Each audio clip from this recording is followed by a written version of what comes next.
बिस्मिल्लाहिर्रहमानिर्रहीम। Dear students, अस्सलाम वालेकुम। आज का हमारा लेक्चर है लेक्चर नंबर 3 रैंडम वेरिएबल्स का, और इसमें हमारा टॉपिक है probability distribution of discrete random variable.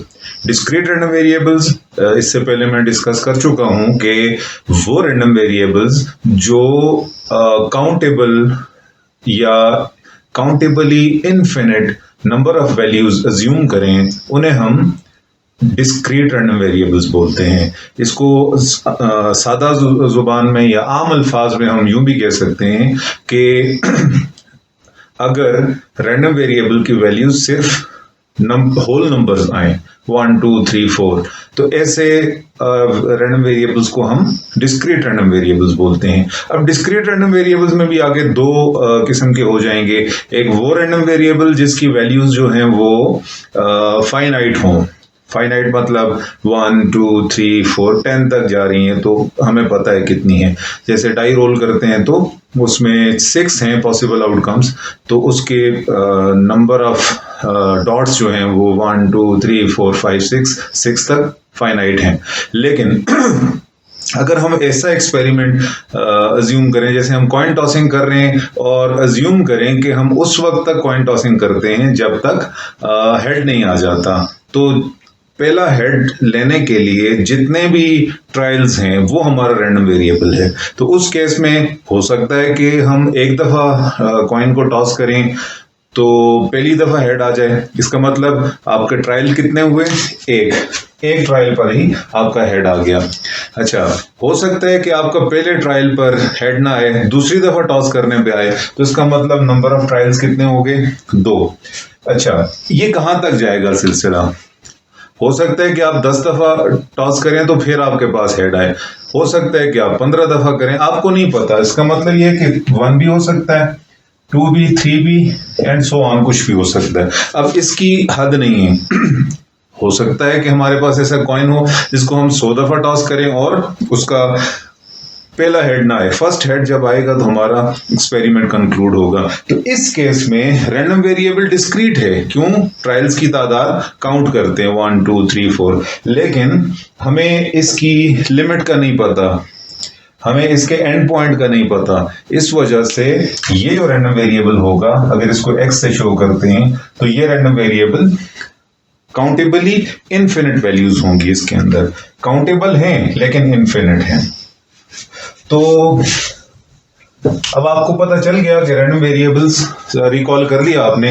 अब आते हैं इसकी प्रोबेबिलिटी डिस्ट्रीब्यूशन की तरफ। पिछले लेक्चर में हम बना चुके हैं, मतलब स्ट्रक्चर उसकी बना चुके हैं, टेबल की फॉर्म में भी उसको हम सीख चुके हैं कि किस तरह से बनाते हैं। थोड़ा सा इसको इसकी डेफिनेशन को डिस्कस करते हैं और कुछ प्रॉपर्टीज हैं इसकी प्रोबेबिलिटी फंक्शन की, तो उसको करते हैं। लास्ट लेक्चर अगर आप रिकॉल करें तो उसमें हमने प्रोबेबिलिटी फंक्शन और डिस्ट्रीब्यूशन फंक्शन, ये दो चीजें पढ़ी थी और उनमें फर्क भी बताया था मैंने आप लोगों को। तो उसको अगर आप दोबारा देखते हैं या रिकॉल करते हैं, अगर आपको याद है, तो हम आगे चलते हैं। तो इसमें भी हम चूंकि एक रैंडम वेरिएबल की प्रोबेबिलिटी डिस्ट्रीब्यूशन पढ़ रहे हैं, तो जाहिर सी बात है दो किस्म की फंक्शंस डिफाइन की जाएंगी। एक को बोलेंगे प्रोबेबिलिटी फंक्शन, दूसरे को बोलेंगे डिस्ट्रीब्यूशन फंक्शन। तो डिफाइन करते हैं probability distribution of a discrete random variable. Let x be a discrete random variable taking on distinct values. अभी जो मैंने लिखा था random variable 1 2 3 and so on. Suppose 10 तक जाते हैं या 50 तक जाते हैं या 100 तक जाते हैं, और लेकिन उसके बाद भी जारी रहता है। ये एक जनरल केस कर रहे हैं। तो पहली वैल्यू, दूसरी वैल्यू, तीसरी वैल्यू करते करते nth वैल्यू, और फिर उसके आगे भी कंटिन्यू करें। ये काउंटेबली इनफिनिट वैल्यूज हों इसके अंदर। Then the function denoted by p of x। यहाँ पे एक नोटेशन आप सीख लें कि इस फंक्शन को बाज बुक्स में p ऑफ x से शो किया जाता है। इससे जरा समझना आसान होता है कि p इज फॉर प्रोबेबिलिटी। तो पढ़ेंगे कैसे?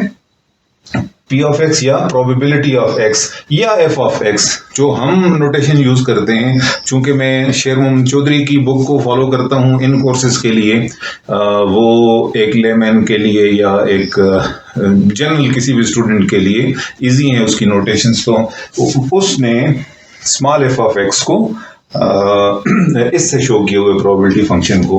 बहरहाल आप मुमकिन है कि कोई और किताब उठाएं तो वहां एफ ऑफ एक्स की बजाय पी ऑफ एक्स से शो किया हुआ हो। तो यहां पर एफ ऑफ एक्स या प्रोबेबिलिटी फंक्शन को इसको डिफाइन कैसे किया जाता है कि f of x is the probability that x takes on the value x i, ith value of x. First भी हो सकती है, सेकंड भी, थर्ड भी, generally ith value take on करता है। और ये आई क्या है? आई है 1 से लेके n तक और n से आगे बियॉन्ड n। अच्छा, तो अगर x की वैल्यूज इस रेंज में से आ रही हैं, ये वाली वैल्यूज जो x के वेरिएबल की होंगी, तो फिर तो प्रोबेबिलिटी इसके बराबर है। और अगर उस रेंज से बाहर चले गए हैं तो फिर प्रोबेबिलिटी क्या हो जाएगी? 0 हो जाएगी। इसकी आसान एग्जांपल ये है कि जैसे आपने डाई रोलिंग में टेबल बनाया था कि x होते हैं 1 2 3 4 5 6। अब 1 आने के चांसेस हैं, प्रोबेबिलिटी ऑफ x 1 आने के हैं 1/6, 2 के हैं 1/6, 3 के हैं 1/6, 4 के हैं 1/6, 5 के 1/6, 6 के हैं 1/6। अब इसकी रेंज जो है ये 1 से लेकर 6 तक है। अब 1 आता है तो प्रोबेबिलिटी वेरिएबल की मौजूद है कि x 1 हो तो उसकी प्रोबेबिलिटी कितनी है। इसी रेंज में एक और वैल्यू है 2, उसके लिए भी प्रोबेबिलिटी एग्जिस्ट करती है। 3 वैल्यू है, उसके लिए भी एग्जिस्ट करती है 6 तक। लेकिन इस चीज को आप समझें कि अगर x की वैल्यू इनके अलावा कुछ हो, मतलब x की वैल्यू x आईज के बराबर ना हो, इनके बराबर ना हो, 7 हो सपोज। अब 7 चूंकि इस रेंज में नहीं है तो हम इसको कहते हैं कि x is not equal to any of these x i's. तो 7 पर प्रोबेबिलिटी क्या होगी? बियॉन्ड दिस रेंज या out of this range probability of x equal to 7 क्या होगी? 0 होगी। अब इसको आप जनरलाइज करें तो कोई आपसे पूछे आप डाई रोल करते हैं तो उसमें x 10 आने के कितने चांसेस हैं? आपको पता है कि 10 आउट ऑफ दिस रेंज कोई वैल्यू है, तो उसकी प्रोबेबिलिटी आप इस डेफिनेशन के मुताबिक क्या बोलेंगे? 0 है। अच्छा, this whole thing is called the probability function or probability mass function।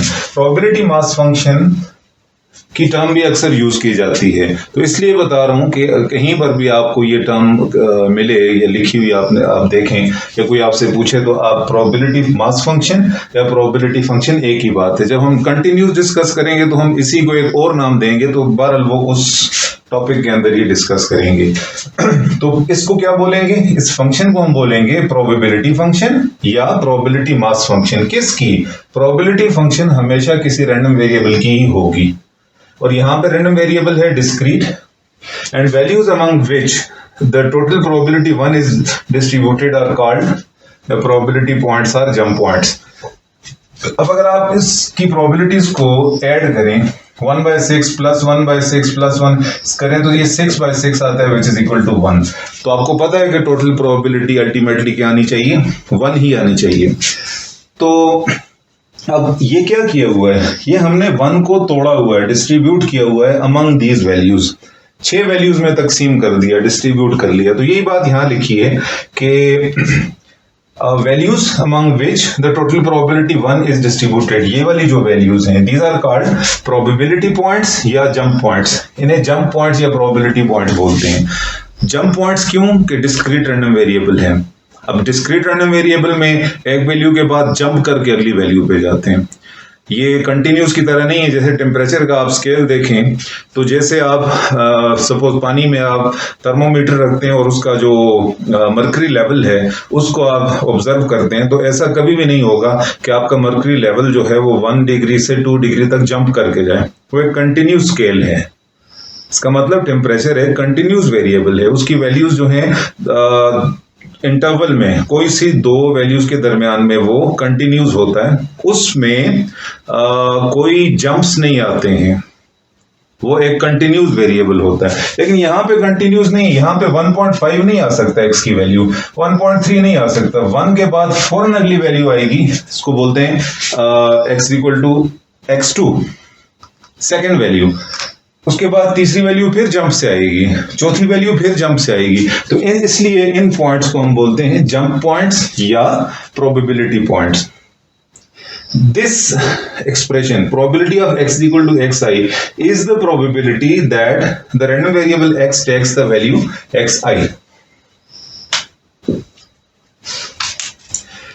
इसका मतलब यह है कि x रैंडम वेरिएबल की वैल्यू xi हो तो प्रोबेबिलिटी कितनी होगी।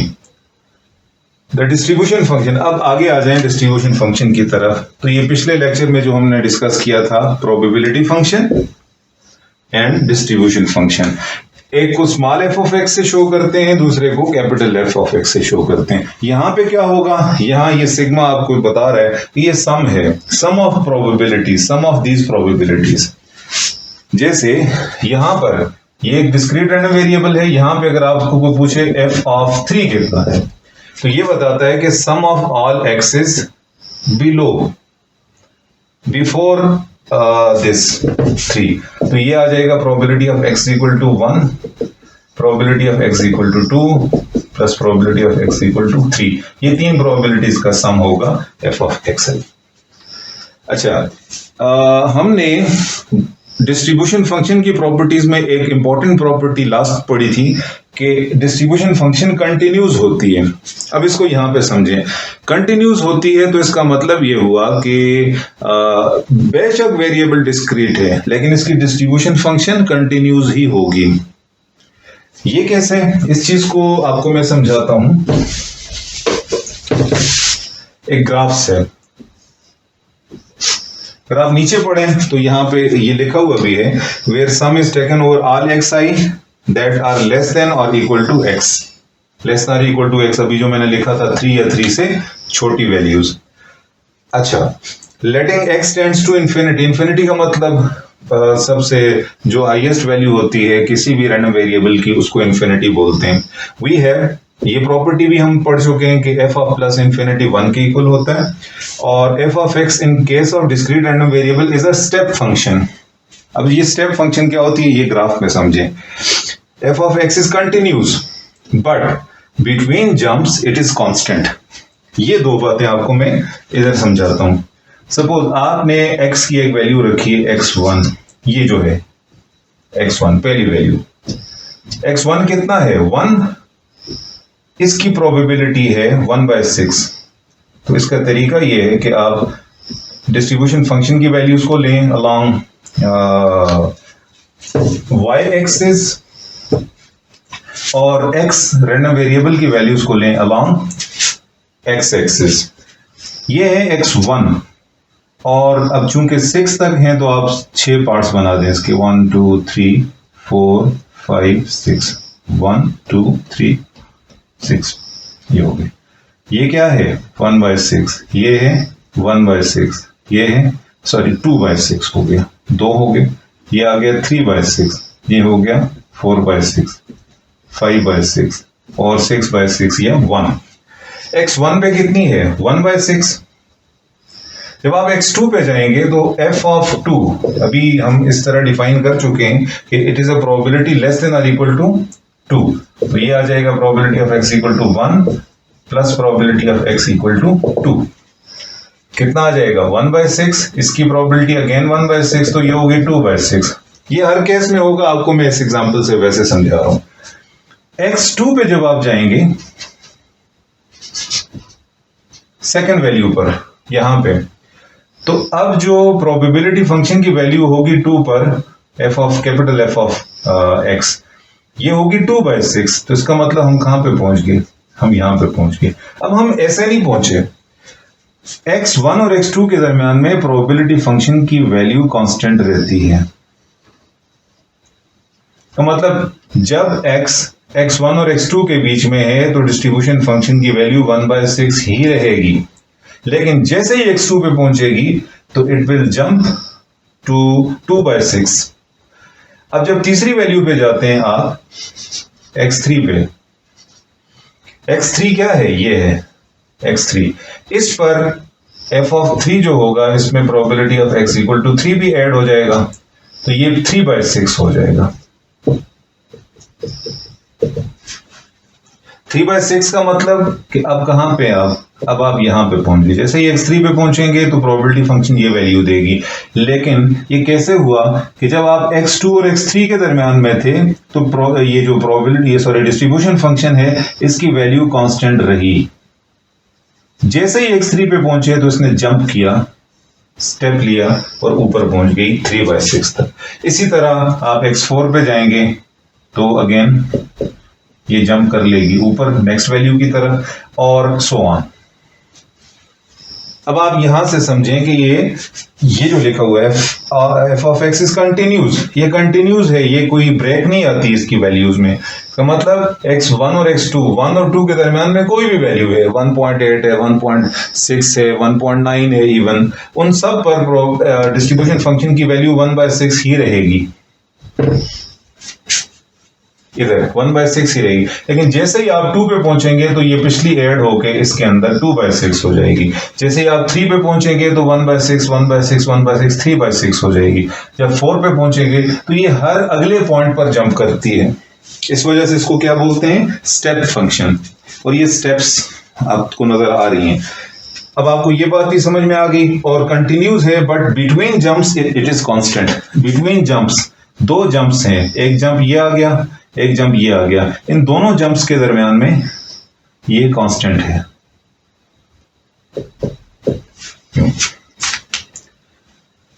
इससे आगे x3 और x4 के दरमियान में ये कांस्टेंट जा रही है, लेकिन x4 पर फिर ये आगे जंप करेगी। तो ये फंक्शन जो है डिस्क्रीट रैंडम वेरिएबल की डिस्ट्रीब्यूशन फंक्शन, ये इसका ग्राफ ऐसा नहीं होता, ये ऐसा नहीं होता, इसका ग्राफ यूं होता है। जाहिर फंक्शन है तो ग्राफ भी होगा, कैसा होगा, ऐसा होगा। अच्छा, अब मैं आपको एक एग्जांपल से समझाता हूं कि ये जो प्रोबेबिलिटी डिस्ट्रीब्यूशन है किसी भी रैंडम वेरिएबल की किसी भी एक्सपेरिमेंट में कंस्ट्रक्ट कैसे करते हैं और उसमें प्रोबेबिलिटी फंक्शन और डिस्ट्रीब्यूशन फंक्शंस के ग्राफ कैसे ड्रॉ करते हैं और उन ग्राफ से हम डिजायर्ड प्रोबेबिलिटीज कैसे कंप्यूट करते हैं। जी, एग्जाम्पल है, let x denotes the number of heads when 3 fair coins are tossed. Find the probabilities distribution and distribution function of x. What is x? Denotes the number of heads when 3 fair coins are tossed. अब fair coins कौन से होते हैं? fair coin वो होगा जिसमें head और tell की प्रोबेबिलिटी बराबर हो। मतलब कोई एक्स्ट्रा ऑर्डिनरी उसमें ऐसी चीज ना हो कि आप 100 दफा टॉस करते हैं तो 10 दफा हेड आता है और 90 दफा टेल आती है, तो वो फिर फेयर कॉइन नहीं होगा। फेयर कॉइन की डेफिनेशन है कि इसमें हेड और टेल की प्रोबेबिलिटी अप्रोक्सीमेटली इक्वल होती है। उसके अलावा हमने क्या करना है, a probability histogram and a graph of ये ग्राफिकल काम है, ये हम सेकंड पार्ट में करते हैं। पहला पार्ट है हमारा probability distribution and probability function, probability distribution and distribution function of random variable x। अच्छा, सबसे पहला काम आपने क्या करना है, जब आपको इस तरह की सिचुएशन हो कि जिसमें एक्सपेरिमेंट बताया हुआ है और कोई ऐसा एक्सपेरिमेंट है जिसकी सैंपल स्पेस डिफाइंड है, तो सबसे पहला काम आपने ये करना है कि इसकी सैंपल स्पेस लिखनी है। The sample space of this experiment is S। Sample space क्या है, ये आपको तरीका मैं पहले भी बता चुका हूं कि एक कॉइन की किस तरह सैंपल स्पेस बनाते हैं, 2 की, 3 की कैसे बनाते हैं। रिकॉल कर लें दोबारा से कि आप 3 कॉइन्स की करेंगे तो ये कॉइन 1, कॉइन 2, कॉइन 3 है।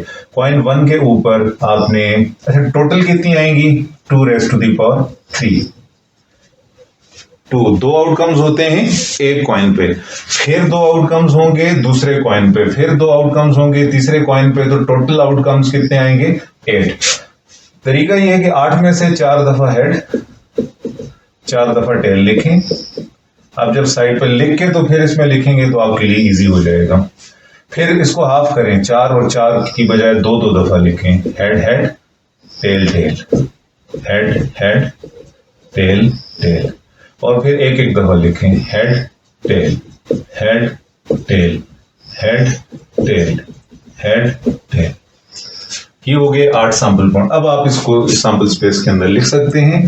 पहला आउटकम है हेड हेड हेड, फिर है हेड हेड टेल, फिर है हेड टेल हेड, फिर है हेड टेल टेल, फिर टेल हेड हेड, फिर टेल हेड टेल, और फिर टेल टेल हेड, और फिर टेल टेल टेल।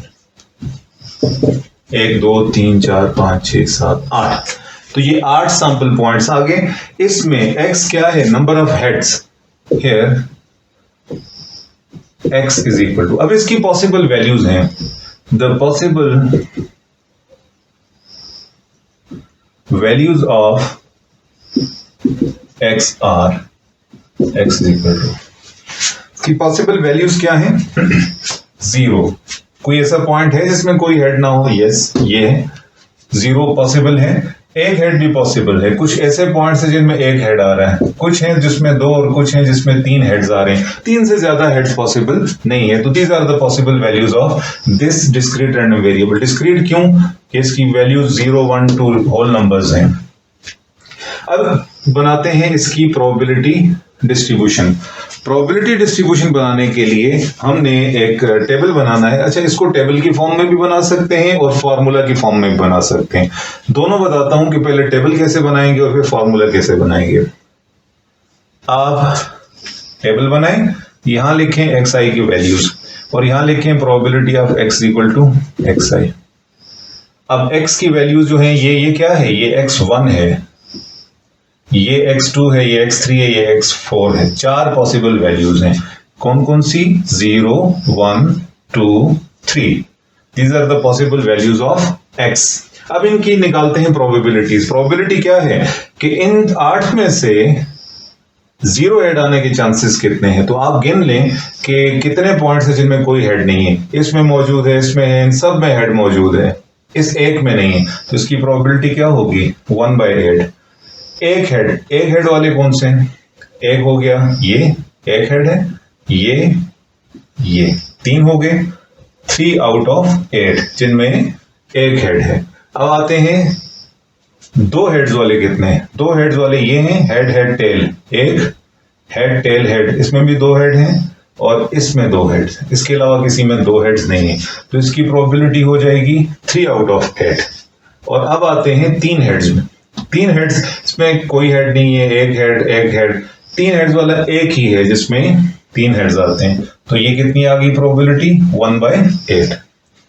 अब ये जो टेबल बना है, ये इस टेबल को बोलेंगे हम प्रोबेबिलिटी डिस्ट्रीब्यूशन।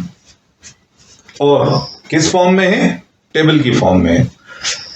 अब इसी को फॉर्मूला की फॉर्म में भी लिख सकते हैं, अलजेब्रिक वे में भी लिख सकते हैं। अलजेब्रिक वे में कैसे लिखेंगे?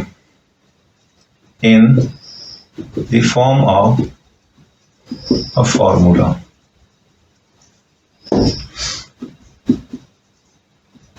f of xi is equal to, अच्छा सबके नीचे 8 है, ओके 8 लिख लें। इसमें तो कोई कॉन्फ्लिक्ट नहीं है कि प्रोबेबिलिटी में किसी में 8 है किसी में नहीं है। सबके नीचे 8 है तो एक दफा लिख लिया। अब ये जो ऊपर वैल्यूज आ रही हैं 1 3 3 1, ये क्या है? ये है कि जब आप 3 दफा कॉइन टॉस करें और उसमें से एक कोई हेड ना आए, 3 में से 0 हेड, तो 3 में से 0 हेड को हम लिखते हैं 3C0, सिंबॉलिकली लिखते हैं। 3 में से एक हेड 3C1, 3 में से 2 हेड्स 3C2, 3 में से 3 हेड्स 3C3। और आपको पता है कि इनके फॉर्मूले क्या होते हैं? NCR का क्या फॉर्मूला होता है? n factorial n minus r factorial into r factorial. इसके मदद से आप करें तो 3C0 कितना होगा? 3 फैक्टोरियल। 3 में से 0 गए तो 3 फैक्टोरियल ही होता है, और 0 फैक्टोरियल 1 होता है बाय डेफिनेशन। क्या आएगा? 1। 3C1 कितना आएगा? 3 फैक्टोरियल। 3 में से 1 गए तो 2 फैक्टोरियल, और फिर इसकी जगह r की जगह 1 है तो 1 फैक्टोरियल 1 ही होता है। अब ये आता है 3 factorial divided by 2 factorial, 3 into 2 into 1, और नीचे 2 इंटू 1 है, ये कैंसिल होगा तो क्या आएगा? 3C2। 3 फैक्टोरियल, 3 में से 2 गए 1 फैक्टोरियल और 2 फैक्टोरियल। और ये भी 3 आता है, और जब आप 3C3 करते हैं तो ये आता है 3 फैक्टोरियल, 3 में से 3 गए 0 फैक्टोरियल इंटू 3 फैक्टोरियल कट के क्या आएगा 1। अब आप देखें 3C0 कितना है 1, 3C1 कितना है 3, 3C2 कितना है 3 और 3C3 कितना है 1। इसका मतलब इसके न्यूमरेटर को हम लिख सकते हैं x के केस में 0 के केस में है 3C0, 1 के केस में है 3C1, 2 के केस में है 3C2, 3 के केस में 3C3, तो x के केस में क्या होगा 3CX। और इसके साथ हम लिख लेते हैं कि x क्या है, वेयर x की वैल्यूज हैं 0 1 2 3। 0 डालें तो ये आ जाएगी, 1 डालेंगे x की जगह पे तो ये आ जाएगा, 2 डालेंगे तो ये, तो दिस इज द, अच्छा, is equal to 0 if x is not equal to xi। अगर x इन में से किसी और वैल्यू के बराबर हो, 4 हो 5 हो कुछ भी हो, तो इसकी वैल्यू 0 हो जाएगी, क्योंकि ये सारे मिलके 1 बना रहे हैं। उनको ऐड करें ना, डिनोमिनेटर में 8 है, 3 और 1 4, 4 प्लस 3 7, 7 प्लस 3 8, 8 बाई 8 1, टोटल 1 आएगा। तो इसका मतलब प्रोबेबिलिटी कंप्लीट हो गई। यहाँ पे इससे ऊपर जाएंगे तो ये प्रोबेबिलिटी क्या हो जाएगी 0 हो जाएगी। तो ये है कि हम प्रोबेबिलिटी फंक्शन को या प्रोबेबिलिटी मास फंक्शन को टेबुलर फॉर्म में कैसे निकालते हैं और फॉर्मूला की फॉर्म में कैसे वो करते हैं।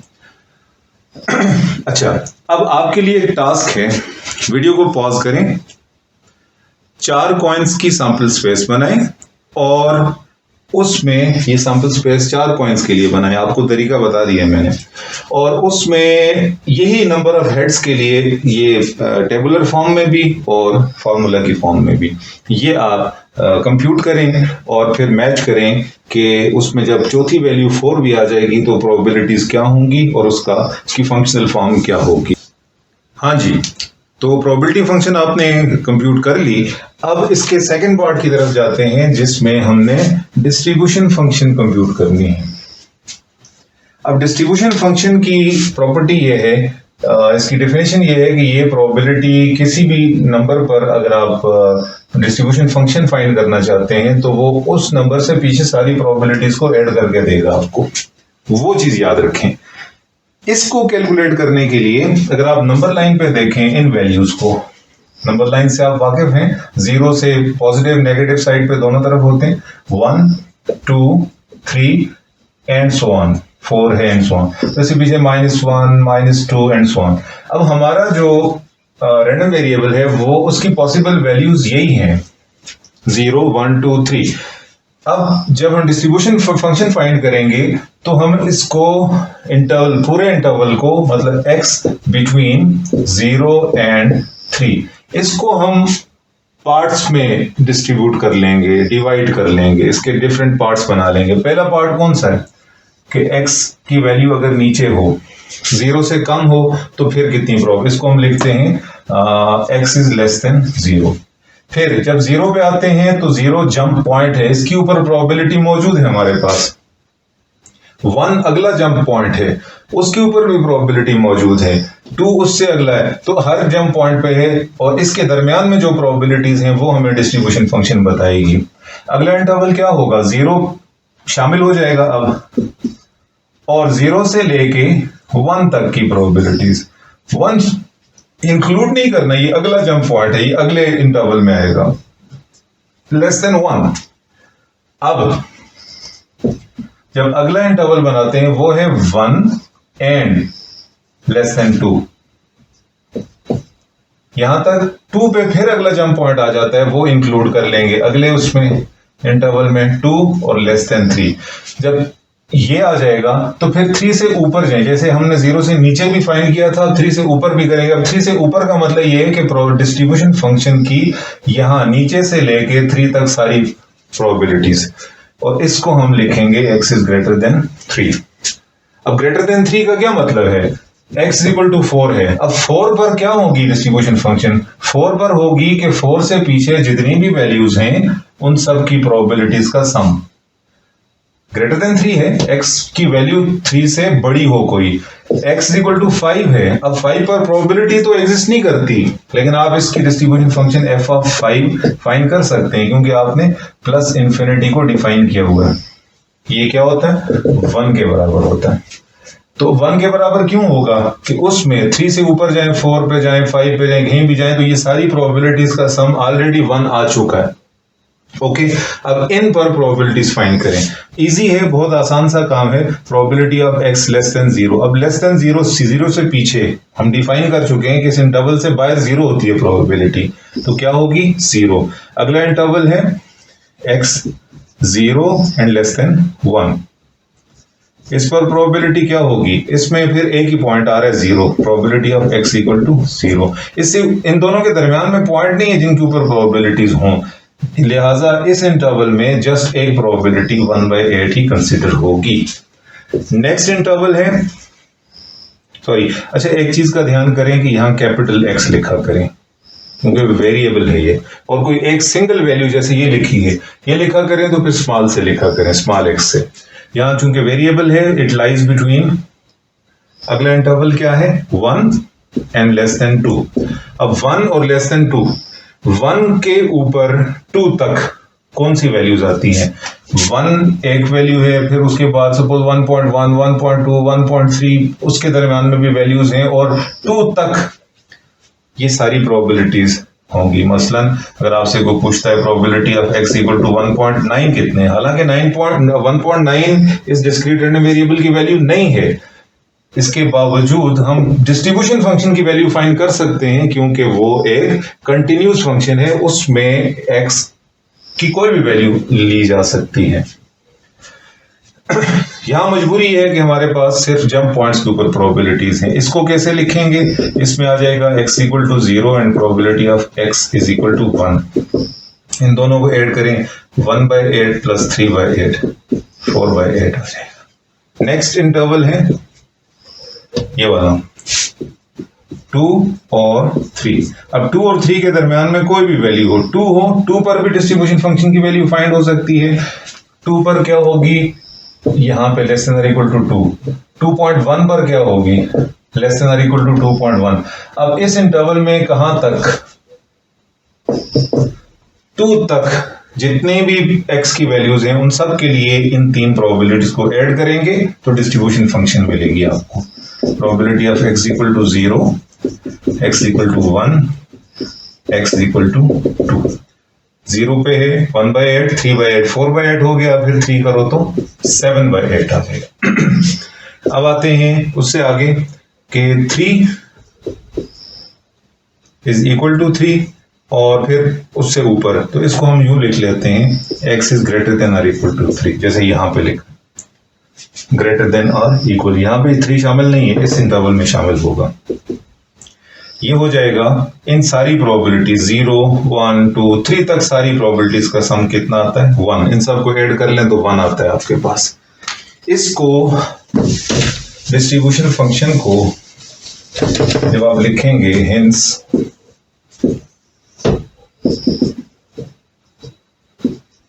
The distribution function f of x becomes, इसको एक तरीका है लिखने का कि आप चूंकि डिफरेंट इंटरवल्स में हैं तो हर एक पर डिफरेंट वैल्यू आ रही है।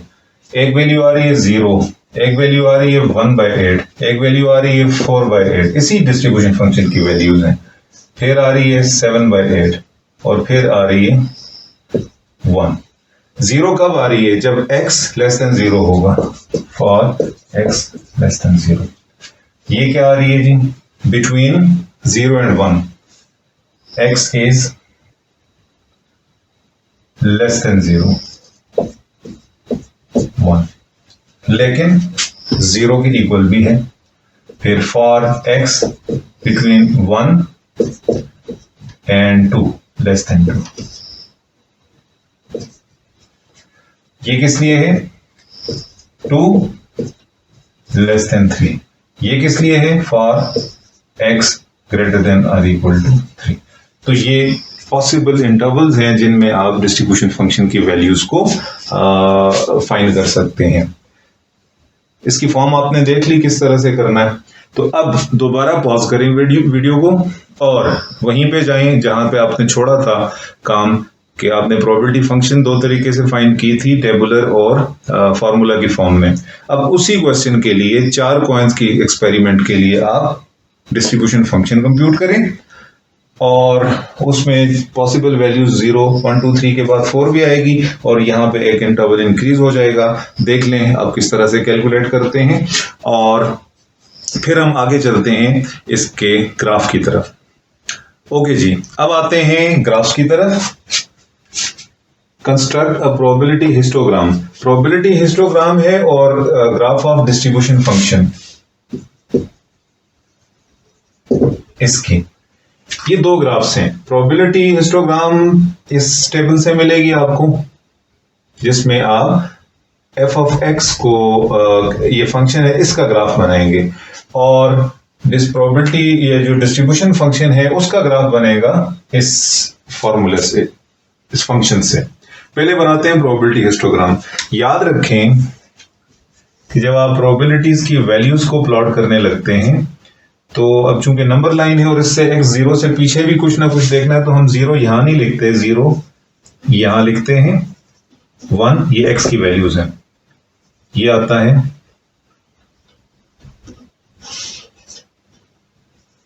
1 2 3।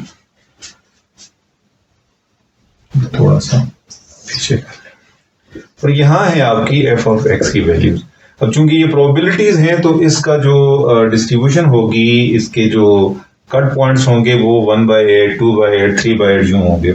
ये 1/8 2/8 3/8 4/8 5/8 6/8 7/8 8/8 लिख भी लें, 3/8 4/8 5/8 6/8 7/8 8/8 या 1। 0 पे प्रोबेबिलिटी आती है 1/8, ये आती है।